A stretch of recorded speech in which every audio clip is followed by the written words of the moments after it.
Unstoppable అనే ఒక దానికి మీరు పనిచేసిన సంగతి అందరికీ తెలుసు సార్. బాలయ్య బాబుతో నందమూరి బాలకృష్ణ గారితో ఆ సినిమా కూడా చేద్దాం అనుకున్నారు, అన్ఫార్చునేట్లీ అది అవ్వలేదు. ఇప్పుడు హనుమాన్తో ఇప్పుడు అన్స్టాపబుల్లో ఇప్పుడు ఆయన కొత్త సినిమాలు ఏదైనా వస్తే స్పెషల్గా ఒక్కొక్క షో చేస్తున్నారు. మీరే డైరెక్టర్ కాబట్టి మీరు బాలకృష్ణ గారితో ఏమన్నా ఒక ఎపిసోడ్ చేసే అవకాశం ఉందా? లేదు సార్, అంటే మేము అడిగి చూసాము, బట్ అంటే లైక్ అంటే యానిమల్ షో అంటే టైమింగ్ అదే ఏదైతే సీజన్ ఉంటుందో అది అయిపోయిందని అన్నారు. మేమైతే అడిగాము, సో బిగ్ బాస్ కూడా అడిగాము, అన్నీ అడుగుతున్నాము, బట్ మమ్మల్ని ఎవరు రాణిస్తున్నారో వాళ్ళ దగ్గరికి వెళ్తున్నాము, ప్రమోషన్ చేసుకుంటున్నాము. సో మా ఎఫర్ట్ అయితే మేము పెడుతున్నాం సార్. బట్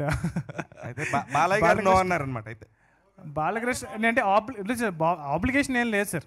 మేము ప్రొడక్షన్ బాలకృష్ణ గారితో అస్సలు లేదు. బాలకృష్ణ గారు నేను వర్క్ చేసిన యాక్టర్స్ అందరిలోకి ది మోస్ట్ స్వీటెస్ట్, తేజ కన్నా స్వీటెస్ట్, క్యూటెస్ట్ యాక్టర్. సో ఆయనతో సినిమా అనేది కూడా బేసికల్గా మేము వర్క్ చేస్తున్న ప్రాసెస్లో 2 సీజన్స్ ప్రోమోస్ చేస్తున్న ప్రాసెస్లో ఫ్యాన్స్ చాలామంది అడగడం స్టార్ట్ చేశారు, మీ ఇద్దరు కలిసి సినిమా చేస్తే బాగుంటుందని. ఆ డిస్కషన్ మా మధ్య వచ్చినప్పుడు సరే Prashanth, if there is something, fans చాలామంది నాతో కూడా అంటున్నారు మనం కలిసి చేస్తే బాగుంటుంది అని ఆయన ఎక్స్ప్రెస్ చేశారు. But I said sir I will definitely come, but నేను ఒక సినిమా చూపిస్తాను సార్. నేను హనుమాన్ అనే సినిమా ఆల్రెడీ చేస్తున్నాను, నేను ఫినిష్ చేసి మీకు సినిమా చూపించి మీరు నా మీద ఫుల్ కాన్ఫిడెన్స్తో ఏ రోజైతే ఉంటారో, అంటే లైక్ ఆల్రెడీ ఉందరా నేను ఆల్రెడీ చేస్తున్నాను కదా అన్నారు. బట్ నా నమ్మకం ఏంటంటే సినిమా చూపిస్తే ఆయనతో ఒక భైరవ ద్వీపం, ఒక ఆదిత్య 69 అలాంటి జానర్స్ అని ఏదైతే చేశారో, సో నాకు ఏదైతే జానర్స్ ఎక్స్ప్లోర్ చేయాల్సింది ఉందో, నాకు తెలిసి బాలకృష్ణ గారు చాలా జానర్స్ ఎక్స్ప్లోర్ చేశారు. సో మేమిద్దరం కలిసి చేసే సినిమా మాత్రం డెఫినెట్గా ఒక న్యూ జానర్ ఫిల్మ్ దట్ ఇప్పటివరకు తెలుగు సినిమా చూడని జానర్ చేస్తామని నమ్మకం అయితే ఉంది. ఆల్రెడీ రాశారట కదా, కథ కూడా రాశాను సార్. దానికి సంబంధించిన ప్రీ ప్రొడక్షన్, ఐ మీన్ ఏఐకి సంబంధించిన డిజైన్స్ అవి కూడా చేసి పెట్టుకున్నాము. నా దగ్గర ఫోన్లో కూడా ఉన్నాయి, కాబట్టి మీకు పక్క వచ్చినప్పుడు చూపిస్తాను. But yeah sir ma'am. So ఇప్పుడు మనకి సౌత్లో అయితే, అంటే ముఖ్యంగా తెలుగులో అయితే చాలా మూవీస్ పోటీ పడుతున్నాయి, బట్ నార్త్లో పెద్దగా పోటీ ఏం లేదు. అక్కడ ఎలాంటి ప్రమోషన్స్లో పార్టిసిపేట్ చేస్తున్నారు?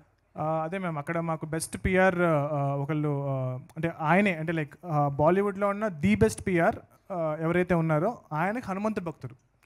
సో ఆయన డేట్కి చాలామంది వెయిట్ చేస్తూ ఉంటారు. సో ఆయన మన టీజర్ చూసి ఆయనే వచ్చి ఆయన ఈ సినిమాకి నేను చేయాలి, ఈ సినిమాకి నేను పిఆర్ చేయాలి, ఈ సినిమా నేను ప్రమోట్ చేయాలి అని చెప్పి మా సినిమాని భుజాల మీద ఎత్తుకుని అక్కడ ప్రమోట్ చేస్తున్నారు. So he's also one of the main reason మా సినిమాకి ఇంత అక్కడ వైడ్ రీచ్, 1500 థియేటర్స్ అదంతా. సో చాలా మంచి రిసెప్షన్ ఉందండి అక్కడ. సో ప్రస్తుతం ఇంకా మేము ఈ పోస్ట్ ప్రొడక్షన్ ఫినిషింగ్లో ఉన్నాము. నెక్స్ట్ 1 వీక్లో ఫస్ట్ కాపీ రెడీ అయిపోతుంది. ఒకసారి ఇది కాపీ రెడీ అయిపోయిన తర్వాత ఫస్ట్ మన వాళ్ళు, మన తెలుగు సినిమా కాబట్టి ఫస్ట్ మన దగ్గర అంతా ప్రమోషన్ అయిపోయిన తర్వాత అప్పుడు ఇంట గెలిచి రచ్చగెలవాలంటారు కాబట్టి, సో ఫస్ట్ ఇంట ప్రమోషన్ చేసిన తర్వాత అక్కడికి వెళ్ళి ప్రమోషన్ చేస్తారు. ప్రశాంత్ గారు సార్, గతంలో సీనియర్ ఎన్టీఆర్ సూపర్ మ్యాన్ అని ఒక సినిమా చేశారు. Correct sir. ఆ సినిమా ఈ సినిమాకి ఏమైనా ఇన్స్పిరేషన్? ఈ సినిమాలో ఆ సినిమాకి ట్రిబ్యూట్ ఉంటుంది సార్. ఓకే, యా, మీరు డెఫినెట్గా చూసినప్పుడు గుర్తుపెడతారు. Okay, right. All right, thank you అండి, thank you so much. So media friends అందరికీ అండ్ అలానే కార్యక్రమానికి విచ్చేసినటువంటి గెస్ట్స్ అందరికీ కూడా పేరు పేరున థ్యాంక్స్ అలాట్. అండ్ ఇవాళ ఈ ట్రైలర్ చూసి మీరు అందరూ కూడా ఎంజాయ్ చేశారని ఆశిస్తున్నాం. So Jan 12th Hanuman release అవబోతుంది కాబట్టి ప్లీజ్ థియేటర్స్కి వెళ్ళండి, సినిమాని చూడండి. Don't miss this visual experience. I'm sure మీ అందరికీ కూడా హనుమాన్ కనెక్ట్ అవుతుంది అని చెప్పి మనస్ఫూర్తిగా ఆశిస్తూ thank you so much once again for joining us here.